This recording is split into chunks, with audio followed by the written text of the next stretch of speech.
So today we are going to talk a little bit more on the fisheries in Sri Lankan perspective. You see how we can look at the fisheries sector in Sri Lanka. Uh, so as you may already know, we have different forms of the fisheries from the inland fisheries to coastal and offshore fisheries, or otherwise the small scale fisheries as well as the large scale or the commercial fisheries. But very much we depend on the small scale fisheries because the most of the people involved in the fishing industry are the poor people. They can't afford for a large fishing vessels as well as they can't afford for a large fishing trips. It's going to cost a huge amount of money. So they very much rely on the simple the, the fishing methods as well as the shorter fishing trips. So, but why it is important the fisheries sector is that, as you may already know, that contributes more than 65% to the animal protein. We discussed this in last week. So that is a very high proportion compared to many other countries. But as you can see, the contribution to the economy, it's 1.3% in that was in 2017. So you can imagine how much. It's not really a big amount, the contribution, but the main contribution comes from the nutritional value as well as, but that provides a lot of job opportunities or the livelihood for many people. So that's the most important thing, right? Now the other statistics, if we look at the per capita fish consumption, so like how many fish we eat, a person eat annually, it's not really very high. It's 15.5 to 18.5. That also a bit of an exaggerated value. I think we eat even less than that. Right? But important thing is how many people involved in the fishing. It's direct fishermen and as well as the other the people who rely on the fishing community. It's a big amount. Right? Other than that, there are other associated industries that go with the fishing. So very much the fishing industry is for nutritional requirement, then the employment opportunities. That's the key thing. Then the foreign exchange. So if you go back to the history of Sri Lanka, so as I mentioned in the very first lecture, so this fisheries is not really a science. You have to learn many things, including the history, and later you will learn about the management as well. So, but very briefly, if you look at the history, the Sri Lankan fishing industry has a long history as well. You see this some of the like some historical records, like as mentioned here is Kulawansa, or in Pali it's called the Chulawansa. You may heard like Chulawansa and Mahavansa, right? There are many historical records. And they also mention about some fishermen or fishing in Sri Lanka in 300 BC, right? That old. And there are many other like the inscriptions, like in the stone inscription and anywhere in some of the especially the some records that there have been a lot of involvement in the fisheries related activities, as you can see even from 65 to 109 AD by King Masaba, right? So, and even some of the books, some of the like writings also talk about like the word like hook. The word is there is for billy and net or jal or there. something like that. This word has been for a long period of time. Even the fishing method called the kemana. I don't know any of you have heard about this kemana, but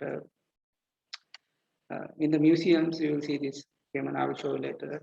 Right. So likewise, there are a lot of records about the like fisheries in Sri Lanka. Right? But later, you see some of they're not really pictures, but some of the drawings, if you look at, this was in 1808. You see, this is somewhere in Colombo, right? A fishing village. Right? You know, Colombo, they were like many areas where there has been fishing villages in the history. Right? So this image is from 1808.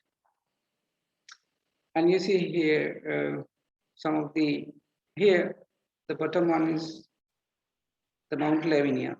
You know where the Mount Lavinia Hotel is now. This is the area how it was maybe 1900, right? As something like another fishing village here, 1852.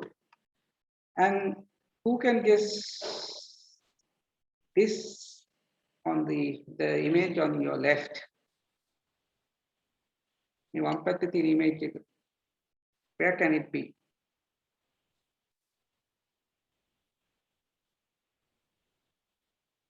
You can still see some boats, right? And it's some cards here. Where can it be?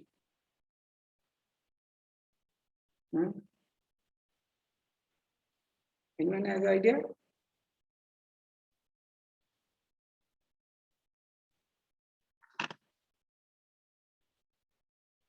No one.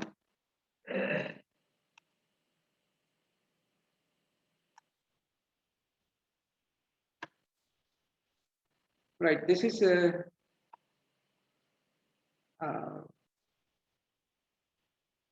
actually the Kalani Bridge. Right. Now what we call the Kalani Bridge is here. You won't even believe this, right?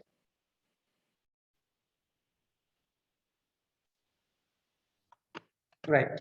So that's a bit of the history, and then there are a lot of, you see here, some of the stone inscriptions. They talk about the fishing, and there are a lot of symbols of fish and ships. You see here some a symbol of a ship here in one of the stone inscription, and a lot of stone inscription. They have some the fish marks, right? You don't have to memorize these things, right? Just to get an idea, right? Right. Look, even some coins, right, with the fish marks on it, right? So that gives some idea about the history of fishing. Okay, then the development of fishing in Sri Lanka, especially some very traditional fishing method, something like this. And this is the kemana I mentioned before. Kemana. And then likewise, there have been a lot of traditional fishing methods.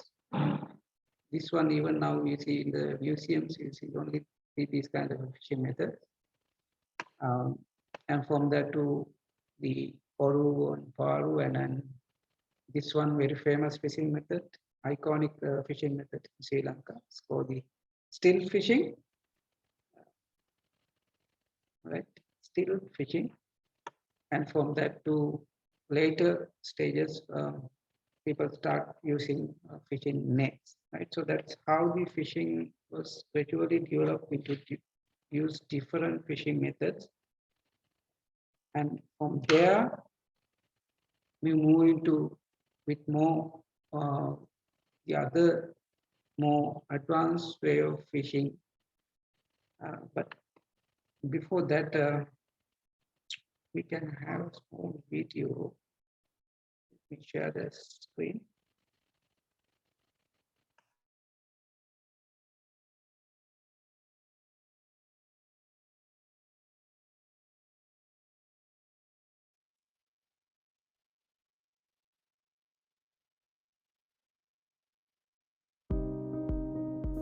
Sri Lanka is affectionately referred to as the pearl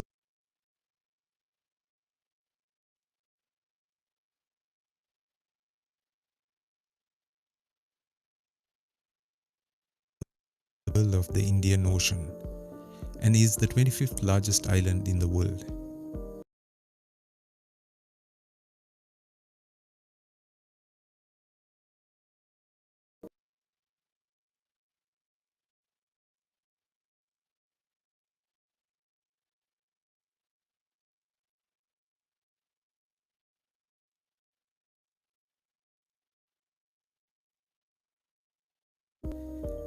Not just the ocean, the village reservoirs, both large and small, number more than 15,000.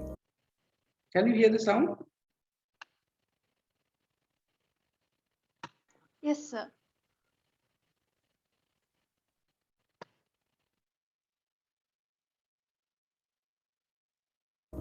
And they too offer splendid opportunities for a fisherman to make a livelihood.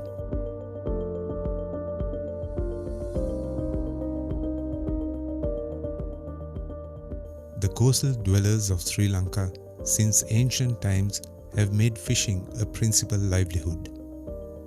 They used traditional equipment and methods. This mostly made it possible for their catch of fish to serve only as a subsistence. The geography of the location generally dictated the materials used, and traditionally, fishermen mainly used wood in the creation of their boats. A variety of wood including jack, wild mango, mara, breadfruit, or teak trees are used to create the fishing craft. One significant detail about traditionally made boats or oru is that the wood was joined together with a technique of stitching or sewing. No nails or screws were used to hold the sections of wood together.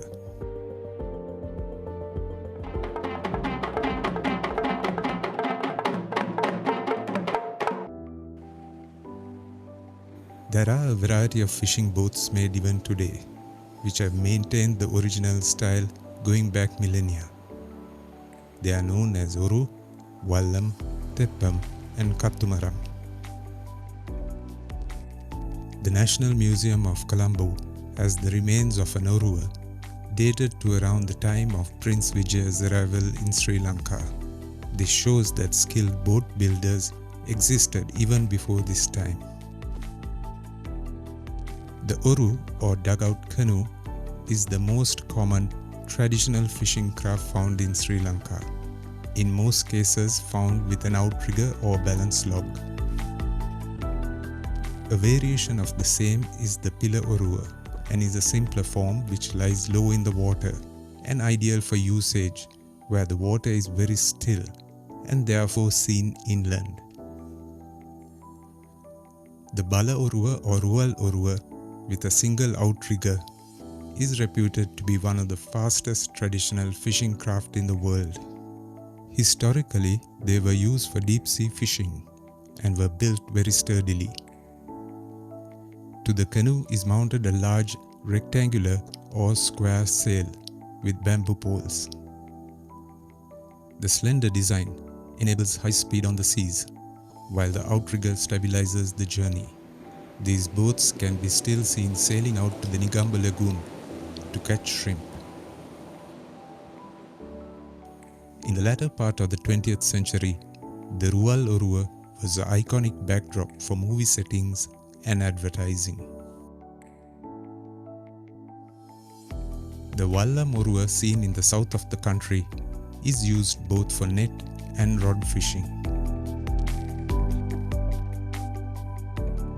Kattumaram is a traditional Tamil watercraft used in South India Bangladesh, and Sri Lanka. Essentially, the kathamarang is a log raft with tree trunks lashed together. The word catamaran in English has been derived from this word, though today it's confusingly used in reference to a completely different watercraft. The teppamatu is essentially a simple log raft held together with planks of wood. The steering of the craft is carried out through the use of bamboo poles. The flat design enables fishermen to move around and cast their nets. Traditional fishing was done with several types of nets. The seine net or madala is used by tying one end of it to the shore, while the rest of the net is deployed in a semicircular shape to the beach. Typically, a craft known as the Mada Lorua would be used to set out the net. The net is then dragged onto the beach by several fishermen and helpers. It's a ritual where there is chanting and singing to keep the morale of those having the arduous task of pulling onto shore the heavy net.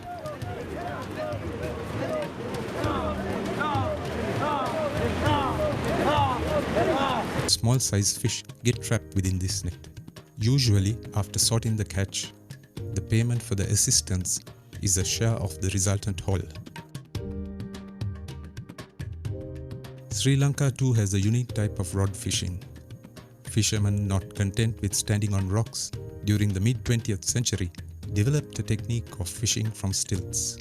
The fishermen balance themselves on their wooden perch and toil in the sun.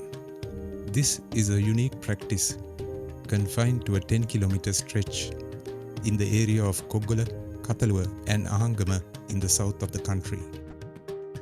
Lastly, in lagoon fishing is employed the technique of Visidala.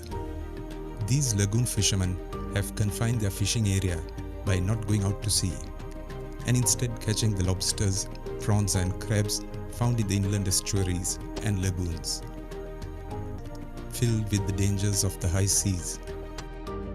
In most cases, it enables them to eke out a meager existence for themselves and their families. The majority of catch ends up in fish markets, also referred to as lellamas. The tourist industry demands on seafood means that this is an additional market for the fishermen, who are able to provide their catch for a more profitable sale. Today in harbours scattered around the coast, one can see very few of these boats or fishing craft. The traditional practices are slowly being enveloped by fishing craft developed with fiberglass and modern materials of the 21st century. Fishing trawlers and larger boats too enable the fishermen to travel further with a bigger crew and stay out longer in the ocean.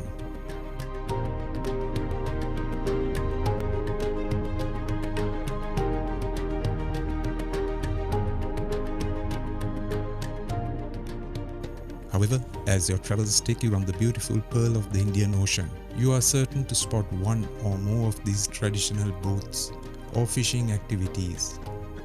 Be sure to capture the moment.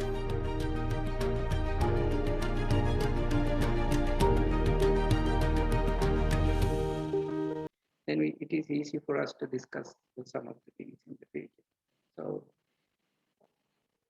and from the traditional fishing methods to the single day or the fishing, from there to this multi-day or commercial fisheries, that's how the fisheries was developed. But now we have gone even further from that traditional fishing methods. Now this kind of a sport fishing is becoming more popular. I think I discussed this also at the very first lecture. There are a lot of tourists coming in to Sri Lanka for this sport fishing. You see, they operate some tours by some of the tour operators just for fishing. And then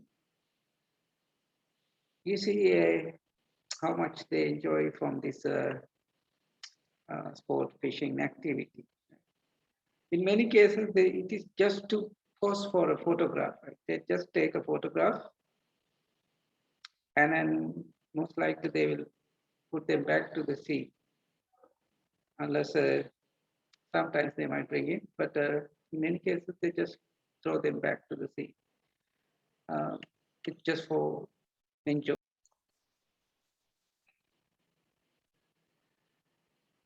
Right.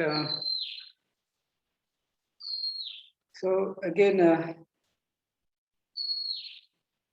see these videos are not very professional. It's very old video as well.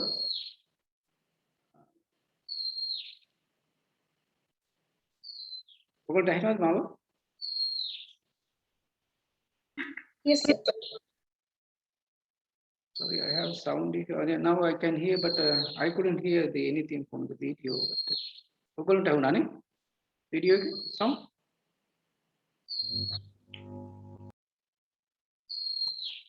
Okay. Right. So the whole idea of showing this video is actually, you see the the fisheries in Sri Lanka is so different from anywhere else. There's so much traditional things and enjoyable things. That's where the tourists get a lot of attraction from. I mean, they were talking about the fisheries something like a Victorian era, like it's like a early 1900 or something like that. The fishing is very traditional thing in some of the areas. So this is actually the one way you can market like a sort of an ecotourism, right? Rather than catching a lot of fish from the ocean, there are a lot of possibilities for marketing this as a sort of ecotourism uh, practice, right? So that's why I want to show these videos. All right. Um, now, if you go back to our lecture series, let me stop video optimization. All right. So now I know that aquatic students already know about these things, but even perhaps zoology students might know this. But some important thing about the marine environment around Sri Lanka is that as for the United Nations Convention on Law of the Sea, I think you heard about this UN Nations Convention on Law of the Sea. As for that, any country, any coastal nation, they own 12 nautical mile territorial sea, and further another 12 nautical mile contiguous zone. And from the territorial sea, that this line, another 200 nautical miles, that area called exclusive economic zone, Ananya Arthika Kalap. So that exclusive economic zones belong to that country. So as for this, the law of the sea treaty, Sri Lanka owns huge marine area, which is nearly 8 times the land areas. Vast marine environment that we own. And other than that, in the same United Nations Law of the Sea Treaty, any country can claim 1 kilometer depth sediment. The sediment start wash off to the shores from the land, and up to 1 kilometer depth sediment can be claimed that they have been washed off from particular country, like any sediment somewhere here, they should be washed from Sri Lanka. They might have taken from the rivers from Sri Lanka. So because of that, any resources like can be claimed as our own. So it is not like they are giving it for free, but we have to claim that, and we have already claimed that this huge area belongs to us. If you are going to get this one, we're going to have a huge marine area again. But in this case, all the resources belong to the country, but in this case, in the extended zone, it's only the seabed. The sediment is belong to Sri Lanka, but not the fish resources, so the sediment. So, which means we have huge marine area. This is the exclusive economic zone around Sri Lanka. If you look at it, this in the three-dimensional view, if you can remove the water from the Indian Ocean, that's how it would look like. Right? Now, the other thing when it comes to the maritime boundaries is that the boundary between Sri Lanka and India for the international maritime boundary. Here you see the boundary between the Sri Lanka and India in the Pork Bay, Pork Strait. So it's not Bay, it's Pork Strait. And this is the Adams Bridge where connect the Layman and the Dhanushkodi in India, or the Rameshwar. And now this international maritime boundary, so it's very close when in this area. When we demarcate this maritime boundary, some of the areas that will belong to Sri Lanka, here, this one, the Kachiti Island. I think you might have heard about this Kachiti Island, right? The Kachiti Island actually, it was belonged to India before. And some of the areas like here, it's called the Watch Bank, there's a very rich fisheries, we call this a fishing ground. There's a lot of fish in this area. And then actually this area belonged to Sri Lanka earlier, but now it's belonged to India after this, the agreement between Sri Lanka and India. So you might have heard that this Kachati Island, now India claimed, especially the South Indian fishermen, they claim that this area belongs to them. Traditionally, it is belonged to India. So there's a lot of conflict in these areas, especially from the Indian fishermen. They are coming to our seas for fishing. And this is a huge problem. We will discuss this towards the end when we talk about the fisheries management. But just keep in mind, this maritime boundary is very important, and someday it can be even a war situation between Sri Lanka and India. Unfortunately, Sri Lanka is not strong enough to go against India. So otherwise, like equally powerful countries, there could have been a lot of fighting in this area, right? Okay, the important thing here is I'm not too sure if you can see this one, but this is the Sri Lankan side of the Fox Strait, where there's a lot of ecosystems like a seagrass beds, and mud flats. It's a very sensitive ecosystems are there in Sri Lankan side. Other than that, you see here in this gray color area, the total gray area is a sandy sea bottom. It's a sandy, all sand. And that is very important because that's where the areas the fishermen use for trawling. Because of the sand, they can easily drag their nets in these areas. Right? So this is why actually the Indian fishermen also come into this side for fishing, because these areas are very rich in fishery resources. So they try to come to our seas for fishing. And the image also shows the fish density is very high on the Sri Lankan side of the Fox Strait. So that's one of the reasons that they are coming to our. Sri Lankaවේ සාගරයේ ආශ්‍රය. So that's the bit of a situation. Now let's see the statistics about the fisheries in Sri Lanka. and especially how well are we doing in the fisheries sector, and then what would be the future. Just to show that one, I'll show you some of the statistics. So never remember these figures, just showing that what is happening with the fishing industry in Sri Lanka, but you just need a overall idea or the trend, what kind of trend we have in the fisheries sector.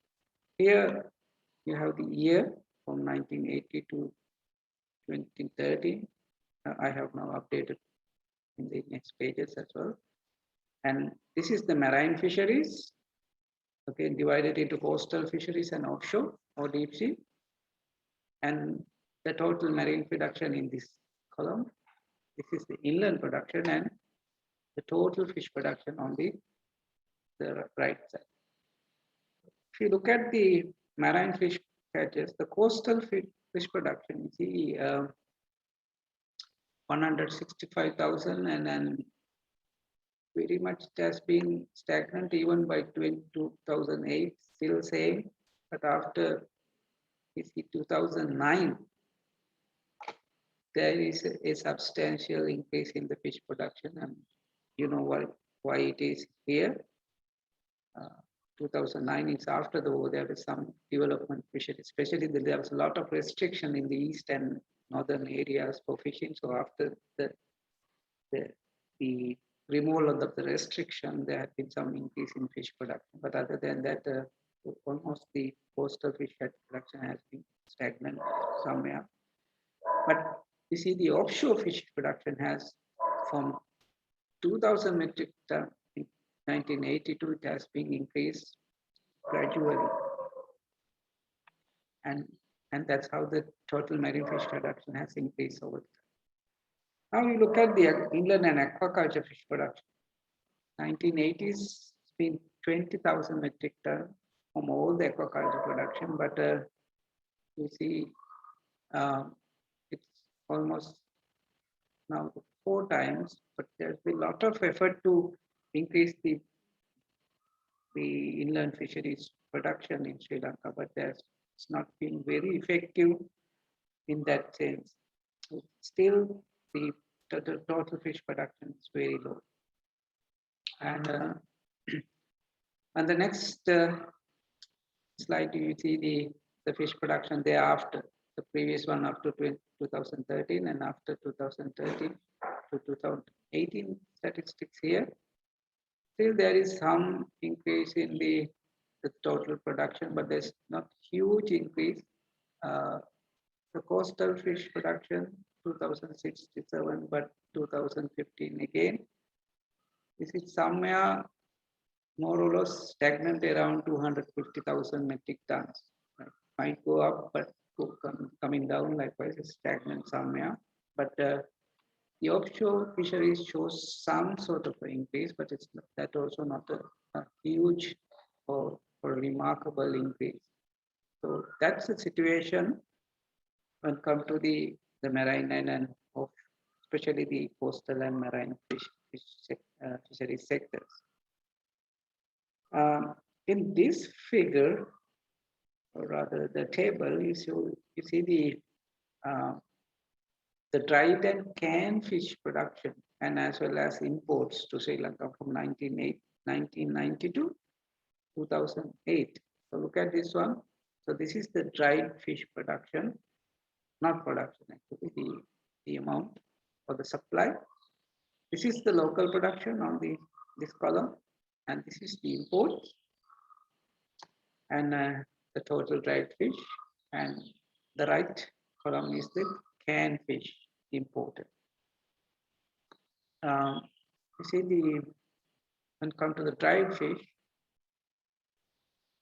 compared to the amount that we produce locally, nearly it's more than 3 times we have to import. But gradually we have increased the dried fish production somehow. Now still the imports and local production bit equal, but still we have to import a lot of amount of the dried fish. Now the important thing here, you do look at this one, no matter the local fish production increase, but still the imports are very much the same. So this is because of the demand has increased with the population, but even though the local production has increased, it has no any effect on the imports. We had to import huge amount of dried fish. So now this is the thing, and we'll look at the other one, the canned fish. You see, still how many tons of canned fish we have to import. Now we have to put everything together, now we are a coastal nation, we have a marine area, still at least the exclusive economic zone, which is 8 times the land area, but we have to still depend on imports for dry fish, for canned fish. But I will talk to you later that even the fresh fish now we have to import from the other countries. We don't even produce the amount of fish that we need, or we are not supplying even the demand for the fish. We have to fulfill some of the demand from the imports of fresh fish, especially from Asian countries. Like even we have to import fish from China. It's so unfortunate that these are the things we have to take of. Why do we have to do this? Here you see the contribution from different species or the groups to the national fish production. The balea is the most species that contribute the most to the production, is 22%, whereas the Kelawalla is the second. But there is this portion is the greatest, but it is like not a single species. Show seine varieties or beach seine varieties. It's maybe 20-30 species together. We call this show seine or the beach seine varieties. So balea and Kelawalla, they are the major contribution to the fish production in Sri Lanka, as we know. And look at this graph. This is actually the contribution, the fisheries sector contribution to the GDP. Otherwise, how much does the fishing contribute to the national economy? It has been somewhere 2.5, but slight increase, but now it's gradually decreased. And then there is some statistic even after that, up to 2012. I might have some to 2018 as well. But you see the contribution somewhere around 2 or less than that. Now it is even going down.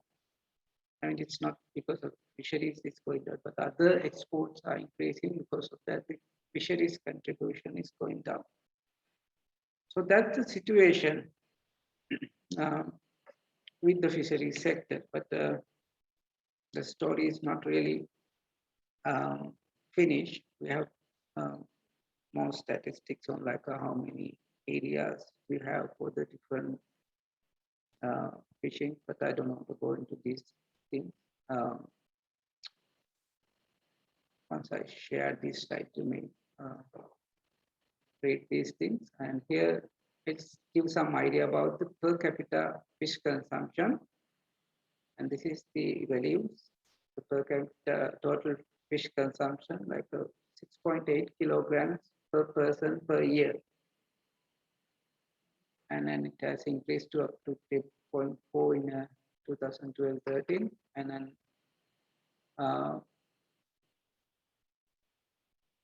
this is the dried fish consumption, dried and canned fish. Fresh, dried and canned, and all together it will make like it has come to around 16-17 kilograms per year. just the fresh fish consumption is about 12 kilograms so by 2016, right? So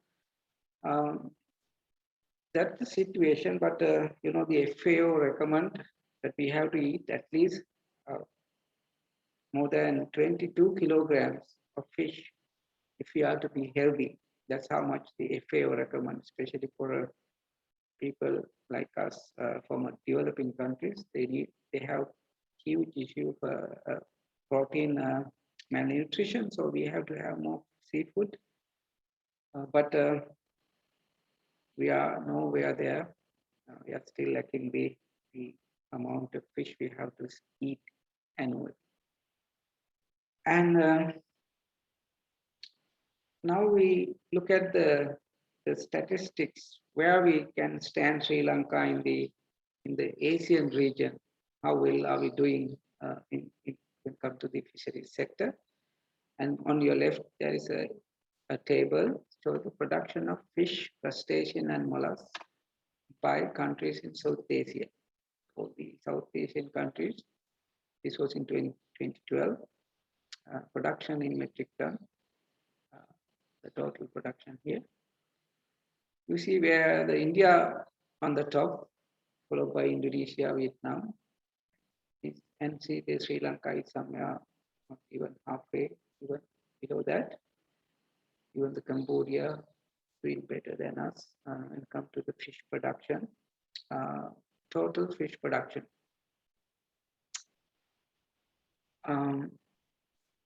And the other very important statistics on the right side, when it comes to the international trade, how much do we trade from the marine fish? You see the Thailand in the top, whereas Sri Lanka again is not even in the halfway compared to the other countries. But our production is very low compared to easy to get how much produced by the India and Sri Lanka here, and the export value here. And you can compare export versus imports. You see India, how much they export and how much they import. They have a balance, right? And Sri Lanka, there's slight difference, but it's like almost very similar. Like we have to spend almost same amount of money that we earn from export to import the fish. That fish is mainly as the canned fish, dried fish, or even sometimes as fresh fish. Right? So there is some very interesting statistics here. So what do we export? Actually, what we export is the very high value, highly nutritional, very high value. We export high market value fish. And again, we import low value fish and low market value. It's just the dried fish and canned fish. Usually, the extra production, the excess production is usually canned, and we are spending a lot of money on imports, low quality fish. So these are the politics as well as some of the economic things which we have no any control over, but this is sort of sad situation. It's same like even the clothes and even the tea. We export the best products, and we import the low quality products from other countries. So this is so unfortunate situation. Right?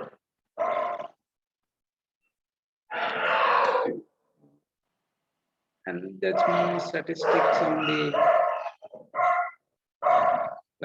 the contribution again from different species to the total production. Don't want to go into detail this thing.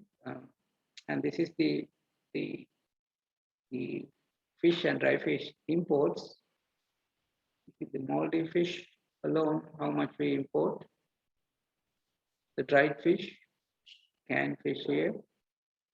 Uh, even you look at here, this purple color one. This is the situation in 2017. We import 22%. Among the imports, 22% actually fresh fish,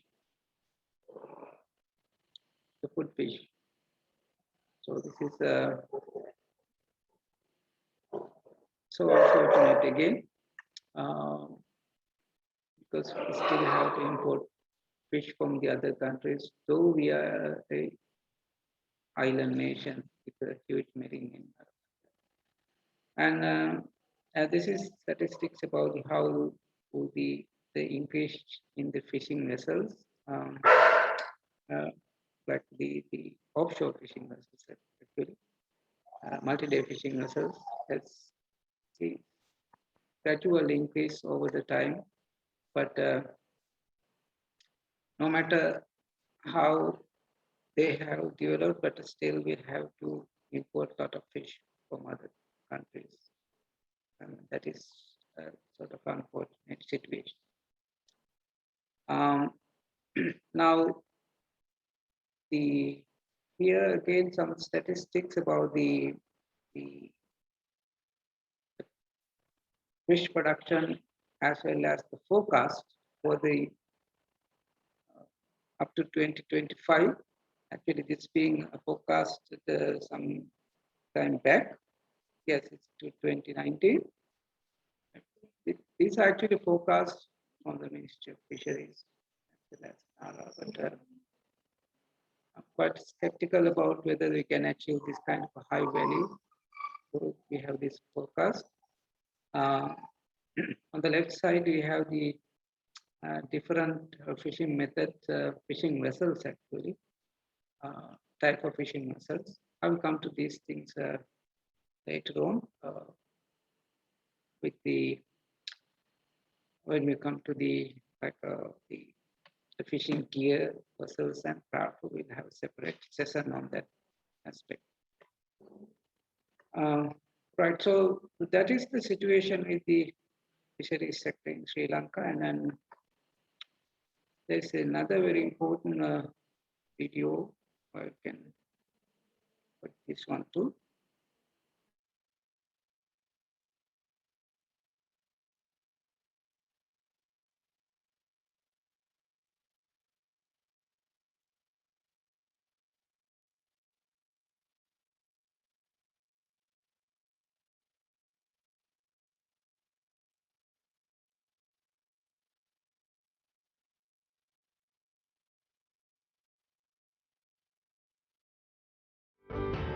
Sri Lanka welcomes foreign investments, for which there exist constitutional guarantees of protection. Foreign investments are exempt from access. The European Union's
reservoirs, perennial and seasonal village ponds, and flood lakes of around 5,200 square kilometers. The demand for fish, both in the domestic and the international market, is increasing, providing good opportunities for investors in fisheries and aquaculture.